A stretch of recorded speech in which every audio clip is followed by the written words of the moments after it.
በስመ አብ ወወልድ ወመንፈስ ቅዱስ አሐዱ አምላክ አሜን። በስመ አብ ወወልድ ወመንፈስ ቅዱስ አሐዱ አምላክ አሜን። በስመ አብ ወወልድ ወመንፈስ ቅዱስ አሐዱ አምላክ አሜን። የተወደዳችሁና የተከበራችሁ የእግዚአብሔር ቤተሰቦች የእናታችን የቅድስት ድንግል ማርያም የቃል ኪዳን ልጆች በልዑል እግዚአብሔር ፍጹም ሰላም እንደምን ቆያችሁ? እንደምን አመሻችሁ? አሜን። የአምላካችን እግዚአብሔር ስሙ ለዘላለም የተመሰገነ ይሁን። ይህ ከምስኪያዙናን መድኃኔዓለም ገዳም ከተምሮ ማስተማር ሰንበት ትምህርት ቤት ከማህበረ ቅዱሳን ጋር በመተባበር የሚቀርብላችሁ ሳምንታዊው የመስማት የተሳናቸው መርሃ ግብራችን ነው።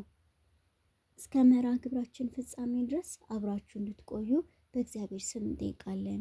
መርሃ ግብራችንን የምንጀምረው በትምህርት ይሆናል። እግዚአብሔር አምላክ ለመምህራችን ተናጋሪ አንደበት ለእኛም ማስተዋይ ልቦናን ሰሚ ጆሮን እግዚአብሔር አምላክ ያድለን። ወደ ትምህርቱ። በስመ አብ ወወልድ ወመንፈስ ቅዱስ አሃዱ አምላክ አሜን። በክርስቶስ ክርስቲያን የተባላችሁ የእግዚአብሔር ቤተሰቦች የእመቤታችን የቅድስት ድንግል ማርያም ወዳጆች እንደምን ሰነበታችሁ? እግዚአብሔር አምላካችን በሰማይ በመላእክቱ በእኛ በልጆቹ ስሙ ለዘላለም የተመሰገነ ይሁን። እንደ እግዚአብሔር ቅዱስ ፈቃድ ባለፉት ሳምንታት ስንማር የነበረውን የእመቤታችን የቅድስት ድንግል ማርያም ስደትን ዛሬም እንቀጥላለን። የዛሬ ትምህርታችን ክፍል 5 ነው። 5ኛው ክፍል ዛሬ እንማራለን። ለሚቀጥለው ሳምንት 6ኛውን ክፍል ተምረን እንጨርሳለን። የዛሬ ያቆምንበት የመጽሐፍ ቅዱስ ክፍል የዮሐንስ ራእይ ምዕራፍ 12 ቁጥር 13ን ጨርሰን እዛ ላይ በዝርዝር እንመለከተዋለን ብለን የነበረውን ዛሬ እናየዋለን። ቁጥር 13 ላይ ዘንዶ ወንድ ልጅ የወለደችውን ሴት አሳደዳት፣ ሴቲቱም ከዘንዶ ፊት እንድትሸሽ እንድትበር ለሴቲቱ 2 ታላቅ የንስር ክንፎች ተሰጣት ይላል። ሴቲቱ 3 ዓመት ከ6 ወር ከዘንዶ ፊት እንደተሰደደች ባለፈው ሳምንት ተመልክተን ነበር። ዛሬ 2ቱ ክንፎቿ ምንድናቸው የሚለውን በስፋት እንመለከታለን። ሴቲቱ የተባለችው ድንግል ማርያም መሆኗን በመጀመሪያው ክፍል ላይ በሰፊው ስለተመለከትን እዝነ ልቡና በሚለው ዩቲዩብ ላይ ከክፍል 1 ጀምሮ እንድትመለከቱ ጋብዛለሁ። ሴት ማለት አጥንትሽ ከአጥንቴ ስጋሽ ከስጋዬ ማለት ነው። ይህንን ሚስጥሩ እመቤታችን ቅድስት ድንግል ማርያም ከስጋዋ ስጋን ከነፍሷ ነፍስን ወስዶ እመቤታችን ቅድስት ድንግል ማርያም ስጋዋን ነስቶ ተዋህዶ ከእርሷ ሰው እንደሆነ የሚያመለክት ቃል ነው። ሴት ማለት ከስጋዋ ስጋ ከነፍሷ ነፍስን ነስቶ እንደተዋሃደ የሚያመለክት ቃል ነው። ሴቲቱ እንድትበር 2 የታላቁ ንስር ክንፎች ተሰጣት ማለት ምን ማለት ነው? 2ቱ ክንፎቿስ ምንድናቸው? ምንድናቸው የሚሉትን ስናይ ይሄ ምሳሌያዊ አነጋገር መሆኑን እንረዳለን እንጂ እመቤታችን ቅድስት ድንግል ማርያም ክንፍ አላት ማለት ወይም ክንፍ አወጣች ማለትን አይደለም። ይህንን እስቲ በመጽሐፍ ቅዱስ እናረጋግጥ። በብሉይ ኪዳን ዘጸአት ምዕራፍ 19 ከቁጥር 1 ጀምሮ እስከ 4 ሰፊ ዝርዝር ሐሳብ ይዟል። እስራኤላውያን ከግብፅ ባርነት ነፃ ሲወጡ እግዚአብሔር እንዴት ነበረ ያወጣቸው? ታሪኩን ታውቃላችሁ። ታሪኩ ላይ እግዚአብሔር ሙሴን እንዲመራቸው አዘዘው። ከግብፅ ነፃ አወጣቸው። የኤርትራ ባህር አጋጠማቸው። የኤርትራን ባህር ለሁለት ከፍሎ እንዲያሻግራቸው ሙሴ በትርህን በባህሩ ላይ ዘርጋ፣ ባህሩ ለሁለት ይከፈላል አለው። እንዳለውም ተፈጸመ። በደረቅ መሬት ላይ በእግራቸው ተሻገሩ። ይህ ታሪክ የረዳቸው ማን ነው ብለን ስንመረምር እግዚአብሔር አምላክ መሆኑን እናምናለን። እዚህ ዘጸአት ምዕራፍ 19 ቁጥር 4 ላይ ሲደርስ እንዲህ ይላል፣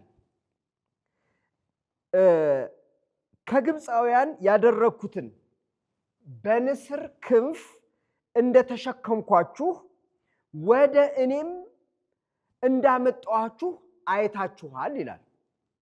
አሁን በእውነት ታሪኩ ላይ እግዚአብሔር በንስር ክንፍ ተሸክሞ ነው የኤርትራን ባህር ከፍሎ ያሻገራቸው ወይስ ባህሩን ለሁለት ከፍሎ ነው ያሻገራቸው ብንል ትክክለኛው ታሪክ የምናገኘው በበትሩ ለሁለት እንዲከፈል ሙሴ መታ። እግዚአብሔር በድንቅ ተአምሩ ህዝቡን አሻገራቸው። ይሄ ነው። ግን በምሳሌያዊ አነጋገር ሲናገር ምን አለ? በግብፃውያን ያደረግኩትን በንስር ክንፍ እንደተሸከምኳችሁ ወደ እኔም እንዳመጣኋችሁ አይታችኋል አለ። አሁን ይሄ በንስር ክንፍ ያለው ረድኤተ እግዚአብሔርን በንስር ክንፍ ምሳሌ እንደተናገረ እናምናለን። ሌላ አንድ የመጽሐፍ ቅዱስ ክፍል እንጨምር። እንዲህ ይላል ነቢዩ ኢሳይያስ ምዕራፍ 40 ቁጥር 31 ላይ የሚናገር ነው። የእግዚአብሔር እርዳታ በምን ምሳሌ እንደተነገረ አስተውሉና ተከታተሉ። እንዲህ ይላል ቃሉ፣ እግዚአብሔርን በመተማመን የሚጠባበቁ ግን ኃይላቸውን ያድሳሉ፣ እንደ ንስር በክንፍ ይወጣሉ፣ ይበራሉ፣ አይደክሙም ይላል። አሁን በእውነት ሰው እግዚአብሔርን በመተማመኑ እንደ ንስር ይበራል ማለት ነው? አይደለም። በረድኤተ እግዚአብሔር ኃይል ተጎናጽፎ ይሮጣል፣ አይደክምም። ምክንያቱም የሚረዳው እግዚአብሔር ነው ማለት ነው። ተመሳሳይ እመቤታችን ድንግል ማርያምንም በንስር ክንፍ መስሎ መናገሩ ሁለት ክንፎች ተሰጧት ማለቱ ምን ማለት ነው ታዲያ ብንል ምስጢሩ ሌላ ነው። ነገር ግን በንስር ክንፎች ምሳሌ ተናገረ። ይህንን ነቢዩ ኢሳይያስ በምዕራፍ 19 ቁጥር 1 ላይ እነሆ እግዚአብሔር በፈጣን ደመና ተጭኖ ወደ ግብፅ ይመጣል ያለውን ምስጢር ይዘረዝራል። ማን በደመና ተጭኖ? እግዚአብሔር። በማን ላይ ተጭኖ? በደመና። ምን አይነት ደመና? ፈጣን ፈጣን ደመና። ይሄ እግዚአብሔር የተባለው ወልድ ጌታችን አምላካችን መድኃኒታችን ኢየሱስ ክርስቶስ ነው እግዚአብሔር ብሎ የጠራው። ደመና ያላት ቅድስተ ቅዱሳን ድንግል ማርያምን ነው። ተጭኖ ያለው በጀርባዋ ታዝሎ እናቱ ልጇን ለማዳን በፈጣን ደመና ተጭኖ ወደ ግብፅ ይመጣል አለ። እንደተባለውም ተፈጸመ። ቅዱስ ገብርኤል መጣና ዮሴፍ ሆይ ሄሮድስ ሕፃኑን ሊገለው ይፈልጋልና እናትና ሕፃኑን ይዘህ ወደ ግብፅ ሽሽ፣ እስክነግርህ በዚያ ተቀመጥ አለው። ፈጣኗ ደመና ድንግል ማርያም ልጇን አንድ ልጇን ለማዳን ወደ ግብፅ ተሰደደች። እየፈጠነች ሄደች፣ መፍጠኗን በረረች ተባለ። አንድን ሰው ፈጥነህ ና ለማለት እየበረርክ ና እንላለን። ይሄ ምሳሌያዊ አነጋገር ነው እንጂ ሰውየው ክንፍ ኖሮት እየበረረ ይመጣል ማለት አይደለም። ተመሳሳይም ድንግል ማርያም እየፈጠነች መምጣቷን በሁለት ክንፎች ተናገረ። አባቶቻችን ሊቃውንት ስለ እመቤታችን ስለ ድንግል ማርያም በተለያዩ ጊዜያት በወፍ፣ በርግብ፣ በዋኖስ ዋኖስ የምትባል የርግብ አይነት ናት። በእነዚህ እየመሰሉ ይናገሩላታል። አብዛኛውን በጾመ ፍልሰታ ስለ እመቤታችን ስለ ድንግል ማርያም ሞት ከሐዋርያት መለየት በምናዘክርበት ጊዜ በወፍ እናቶቻችን ሲዘምሩ እናስተውላለን። ወፌ ሰንብታ ሰንብታ መጣች ለፍልሰታ፣ ሀገርሽ የት ነው ኤፍራታ፣ አሳድሪ ማታ ይላሉ። ይሄ በወፍ መስለው የሚናገሩላት እመቤታችን ቅድስት ድንግል ማርያምን በጾመ ፍልሰታ ነይልን እመቤታችን ማለታቸው ነው። በማህሌቱም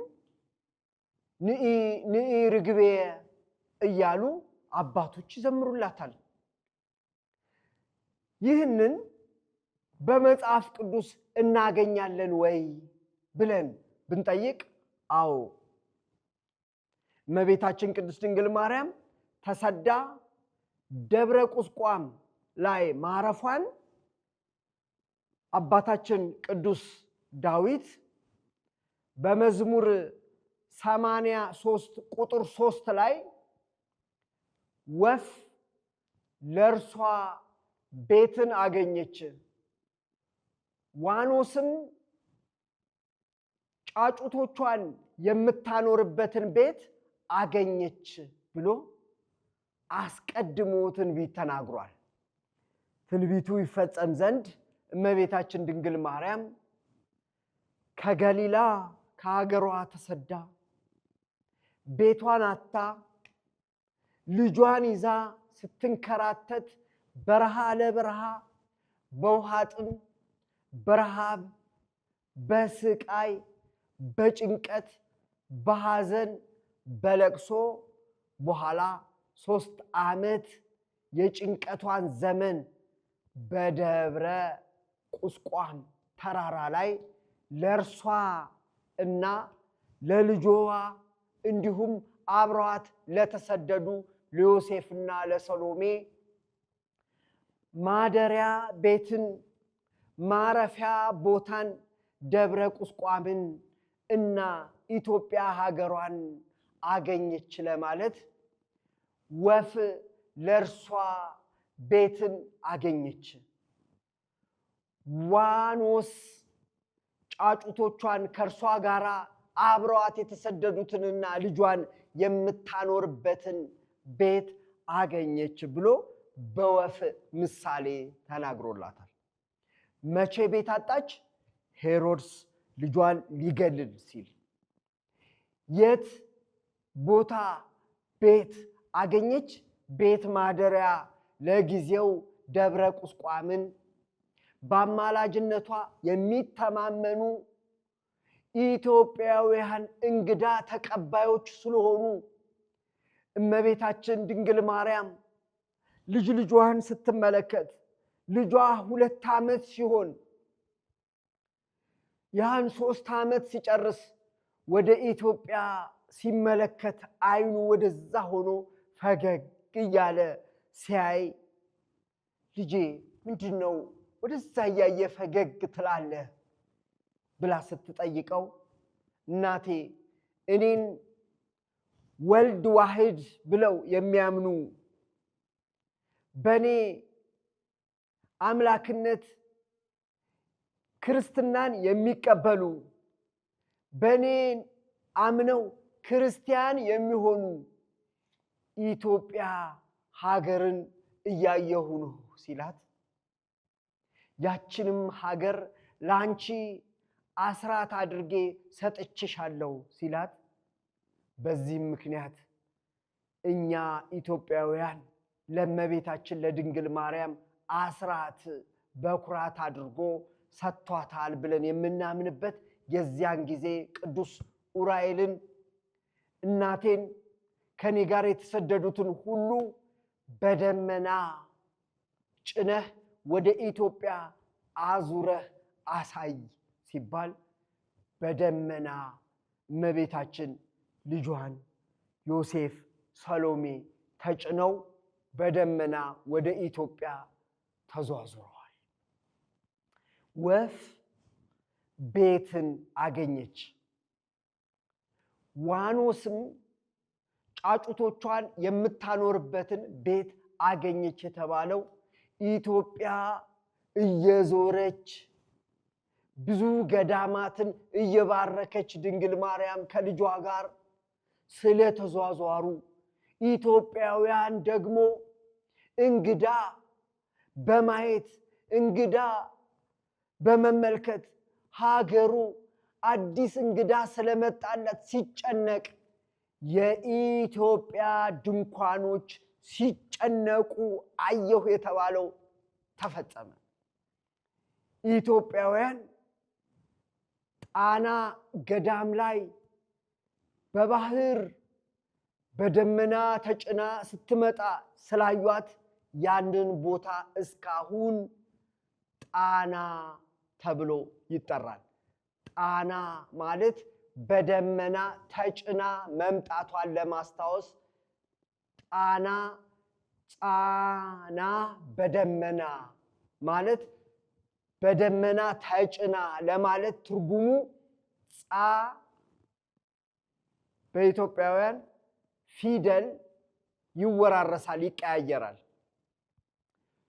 ጾም ለማለት ጦም፣ ጸሎት ለማለት ጸሎት፣ ጻና የሚለው ሲቆይ ጫና ጻና የሚለውን መጫን ጣ ሆኖ ጻና ጣና ሆኖ ቀርቷል። ስለዚህ ጣና በደመና በደመና ጫናት፣ ጻና በደመና ጣና ሆኖ ስሙ እስካሁን ጣና ሐይቅ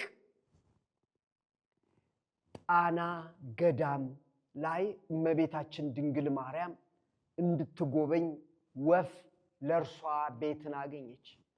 ዋኖስም ጫጩቶቿን ልጆቿን የምታኖርበትን ቦታ አገኘች ብሎ ለጊዜው የግብፅን ገዳም እንደባረከች ደብረ ቁስቋምን እንዳረፈችበት በኋላም በኢትዮጵያ ገዳማት እንዳረፈች ይህንን ምስጢር ለጊዜው ቢናገርም ፍጻሜው ግን እመቤታችን ድንግል ማርያም እኛን የጸጋ ልጆቿን የምታኖርበትን መንግሥተ ሰማያትን በአማላጅነቷ አገኘች ለማለት ወፍ ለእርሷ መኖሪያ መንግሥተ ሰማያትን አገኘች፣ ጫጩቶቿን እኛን የጸጋ ልጆቿን የምታኖርበትን ቤት መንግሥተ ሰማያትን አገኘች ለማለት ይህንን ምስጢር በስፋት ተናግሯል።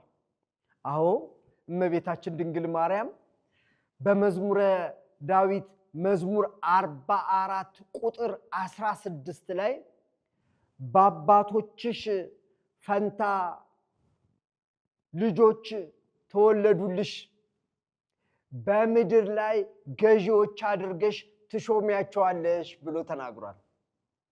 ይሄ ምስጢሩ ወፍ ለራሷ ቤትን አገኘች፣ ጫጩቶቿንም የምታኖርበትን ቤት አገኘች የተባለው መንግሥተ ሰማያትን ነው።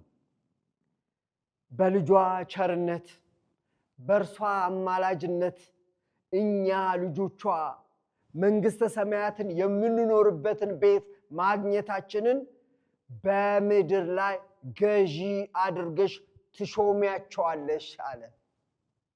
እመቤታችን ድንግል ማርያም ያገኘችልን ቤት ምንድን ነው? መንግሥተ ሰማያትን ነው።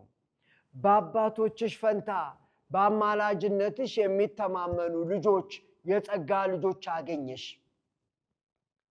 በምድር ላይ ገዢ አድርገሽ ትሾሚያቸዋለሽ ማለት ምድር ተብላ የተጠራችው መንግሥተ ሰማያት ናት። ይህንን በዮሐንስ ራእይ ምዕራፍ 21 ቁጥር 1 እስከ 3 ላይ ስናነብ አዲስ ሰማይና አዲስ ምድርን አየሁ፣ ፊተኛው ሰማይና ፊተኛው ምድር አልፈዋል፣ አዲሲቱ ኢየሩሳሌም ለባሏ እንደተሸለመች ሙሽራ ከሰማይ ከእግዚአብሔር ዘንድ ተዘጋጅታ ስትወርድ አየሁ። የእግዚአብሔር ድንኳን በእነርሱ መካከል ነው። እግዚአብሔር ከዓይኖቻቸው እንባ ያብሳል። ከዚህ በኋላ አይራቡም፣ አይጠሙም፣ የፀሐይ ትኩሳት አያገኛቸውም የተባለው አዲስ ሰማይና አዲስ ምድር እንደ ተስፋ ቃሉ እንጠባበቃለን። ስለዚህ በምድር ላይ ገዢ አድርገሽ ትሾሚያቸዋለሽ የተባለው ይሄኛው ምድር አይደለም። ይሄማ ምድር ያልፋል፣ ይጠፋል ተብሏል። አዲስ የተባለው ሰዎች ያልኖሩበት፣ በዓይን ያልታየ፣ በሰው እጅ ያልተሰራ ምድራዊ ያልሆነ ሰማያዊ ድንኳን አለን። ቅዱስ ጳውሎስ ለቆሮንቶስ ክርስቲያኖች ሲነግራቸው በምድር ያለው ድንኳን ቤታችን ቢፈርስ በእጅ ያልተሰራ ሰማያዊ ድንኳን እንዳለን እናስተውላለን ብሏል። ይሄ ሰማያዊ ድንኳን የተባለው ሰማያዊው መኖሪያችን ነው። ስለዚህ ነው ወፍ ለእርሷ ቤትን አገኘች፣ ጫጩቶቿንም የምታኖርበት ቤት የተባለው መንግሥተ ሰማያትን ነው። ስለዚህ ነው ታላቁ ንስር ክንፍ የተሰጣት ድንግል ማርያም እንድትበር የተሰጣት፣ እንድታመልጥ የተሰጣት ያቺ ወፍ ድንግል ማርያም ቤት አገኘች ተባለ። ምድራዊውን አይደለም ሰማያዊውን ለእኛ አገኘችልን ማለት ነው። ቅዱስ ጳውሎስ በተደጋጋሚ ስለዚህ ጉዳይ ይነግረናል። በፊልጵስዩስ ምዕራፍ 3 ቁጥር 20 ላይ እኛስ ሀገራችን ከሰማይ ነው፣ ከዚያም የሚመጣ ጌታችን አምላካችን መድኃኒታችን ኢየሱስ ክርስቶስን እንጠባበቃለን ይላል። ማንን እንጠባበቃለን? ከሰማይ የሚመጣ እርሱ በሚመጣበት ጊዜ የተዘጋጀውን መንግሥት ውረሱ ይለናል። ይህንን ቤት ነው አገኘች የተባለው። ስለዚህ በደብረ ቁስቋም የምናስታውሰው ምንድነው ቢባል በቁስቋም ላይ ያረፈችው ድንግል ማርያም ለጊዜው በቁስቋም ለዘላለሙ በመንግስተ ሰማያት አሁን ገብታ ተቀምጣለች፣ እየኖረች ነው፣ በሕይወት አለች። እኛም ልጆቿ ከእናታችን ከድንግል ማርያም ጋር ልንኖር በመንግስተ ሰማያት እንሄዳለን። ሄዱ ወደ ዘላለም ሕይወት ሄዱ የተባለበት ጊዜ ወደፊት ይመጣል። አሁን እያስታወስን ያለው የድንግል ማርያምን ስደት ነው። ለስደቷ ሁለት ክንፎች የተሰጣት ድንግል ማርያም ምንን ያዘክራል፣ ምንን ያስታውሳል ብንል ሁለት ነገሮች እንዳላት እናስተውላለን። ምንድናቸው ሁለቱ የክንፎቹ ምሳሌ? ሁለቱ ምንድናቸው? እነዚህ ንጽሐ ሥጋና ንጽሐ ነፍሷ ናቸው። ድንግል ማርያም በሥጋዋም ንጽሕት በነፍሷም ንጽሕት ናት። በውስጥ በአፋ ንጽሕት ናት። ስለዚህ ሁለቱ ክንፎች ተሰጣት የተባሉት ሁለቱ ምንድናቸው ቢባል በሥጋዋም በአባታችን ሆይ ጸሎት ላይ ስለ እመቤታችን ድንግል ማርያም ስንናገር በሐሳብሽም ድንግል ነሽ በሥጋሽም ድንግል ነሽ እንላለን። በሥጋዋ ንጽሕት ድንግል፣ በነፍሷ ንጽሕት ድንግል ናት። ለዚህ ነው ሶሎሞን በመኃልየ ምዕራፍ 4 ቁጥር 7 ላይ ወዳጄ ሆይ ሁለንተናሽ ውብ ነው ነውርም የለብሽም አለ። ሁለንተናዋ ሰውነቷ በሥጋዋ ንጽሕት የሆነች ድንግል ማርያም ውስጧንም እግዚአብሔር እንደወደዳት ሲናገር ደግሞ አባቱ የሶሎሞን አባት ንጉሥ ዳዊት እንደዚህ ይላል በመዝሙር 44 ቁጥር 11 ላይ ንጉሥ ውበትሽን ወዷልና እርሱም ጌታሽ ነውና ይላል። ጌታዋ ውበቷን ወደደ። አሁን ውበቷ ሲባል ይሄ ቆዳዋን የላይኛዋን ብቻ አይደለም። አዎ በላይም ንጽሕት ውብ ናት እመቤታችን። በውስጧ እንደወደደው ሲናገር ደግሞ ምን አለ? ንጉሥ ውበትሽን ወዷልና አላት። እመቤታችን በውስጧ ውብ ናት፣ ንጽሕት ናት ማለት ነው።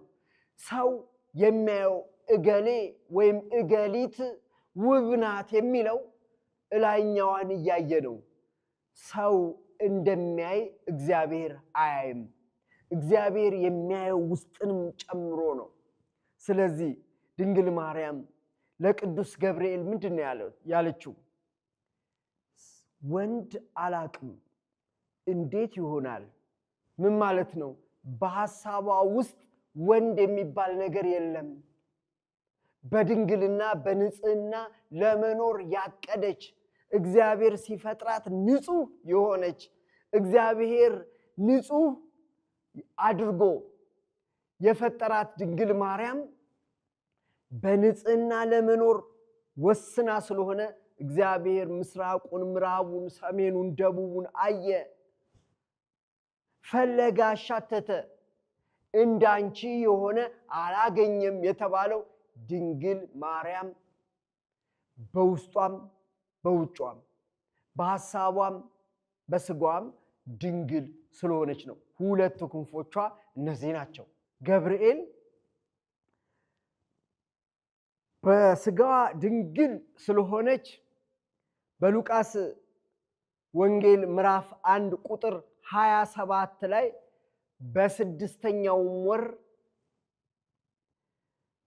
ወደ አንዲት ድንግል ከእግዚአብሔር ዘንድ ተላከ፣ የድንግሊቱም ስም ማርያም ነበረ ይላል።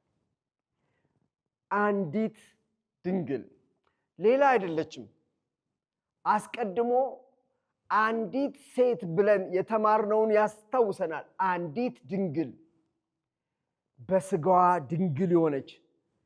ሉቃስ ምዕራፍ 1 ቁጥር 34 ላይ ደግሞ ወንድ ስለማላውቅ ይህ እንዴት ይሆናል ብላ በሐሳቧም ወንድ ማወቅ አስፈልግም በንጽህና በድንግልና እንደምትኖር ነገረን። ሌላው ደግሞ ምግባርም ሃይማኖትም ሁለቱ ክንፎቿ ይመሰላሉ። በምግባሯ መልካም ናት፣ በሃይማኖቷ ፍጽምት የሆነች ናት። ድንግል ማርያም ሁለት ክንፎች እንዳሏት ተነገረ። ምግባሯ ትሕትናዋ በንጽህና በቅድስና ለመኖር ስለምትፈልግ እርሷ ድንግል ሆና እየኖረች ያቺ ሴት አምላክን የምትወልድበት ወራት ዓመታት እኮ ደረሰ። አባቶቻችን በሱባኤ የቆጠሩት 5500 ዘመን ተጨርሷል። በዚህ ዘመን አምላክ ይወለዳል ስትባል ስሰማ ምን አለ ያቺ ሴት እኔን ባደረገኝ አላለችም።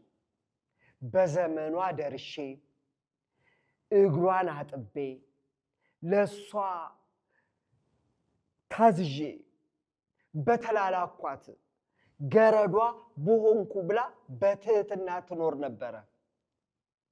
ለዮሴፍ ልጆች እየታዘዘች እንደ እናት እየተንከባከበች ትኖር ነበር።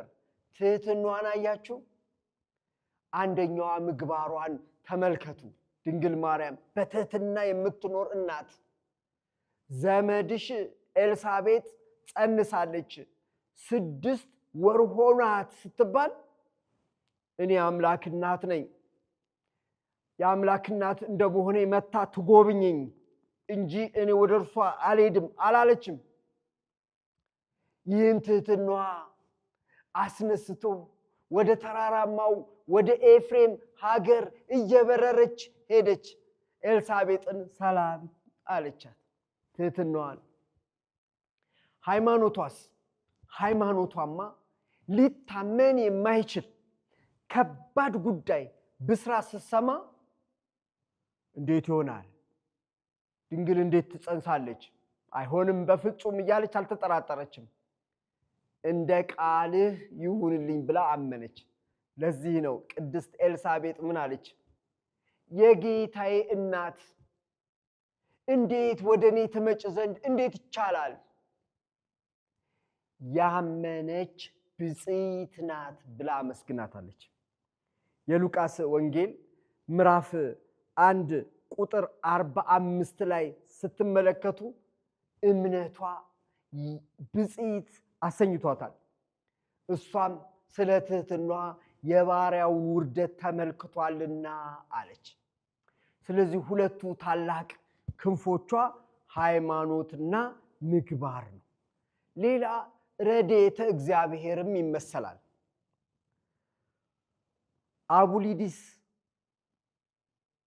የሚባል የሮም አባት ሁለቱን ክንፎች ረድኤተ እግዚአብሔር የእግዚአብሔር እጆች ይመስላቸዋል። ድንግል ማርያም እዛው ሆና እንዳትጎዳ በእግዚአብሔር እርዳታ በእግዚአብሔር እጆች እንድታመልጥ እንደረዳት ይተረጉማል። ስለዚህ እግዚአብሔር በነቢዩ ሚልክያስ ምዕራፍ 4 ቁጥር 2 ላይ ስሜን ለምትፈሩ ለእናንተ የጽድቅ ፀሐይ ትወጣላችኋለች፣ ፈውስም በክንፎቿ ውስጥ ይሆናል አለ። አሁን ፈውስ በክንፍ ያደርግልናል ማለት ሳይሆን ይረዳናል ማለት ነው። ስለዚህ ሴቲቱ ሁለት ክንፎቿ በድንግልና በንጽህና በውስጥ በውጪ በሐሳብም በስጋም ድንግል ሆና ሃይማኖት ከምግባር አስተባብራ የኖረች እናት እንደሆነች በምሳሌ ተናግሯል። እኛም ልጆቿ ሃይማኖትንና ምግባርን ይዘን እናታችን ድንግል ማርያምን መስለን ሃይማኖት ያለ ምግባር የሞተ ስለሆነ ሃይማኖታችንንም ይዘን ምግባርም ጨምረን እናታችን ድንግል ማርያም ያለችበት መንግሥተ ሰማያት እንድገባ የእርሷ አማላጅነት የእግዚአብሔር ቸርነት ከሁላችን ጋር ይሁን። ወስብሐት ለእግዚአብሔር ወለወላዲቱ ድንግል ወለመስቀሉ ክቡር አሜን። ይቆየን። ለመምህራችን እግዚአብሔር አምላክ ቃለ ሕይወትን ያሰማልን፣ ቃለ ሕይወትን ያሰማልን። አሜን። የሰማይና የምድር ንግሥት የሆንሽ ድንግል ማርያም ሆይ ያንቺ መሐሌተ ጽጌ ተፈጸመ።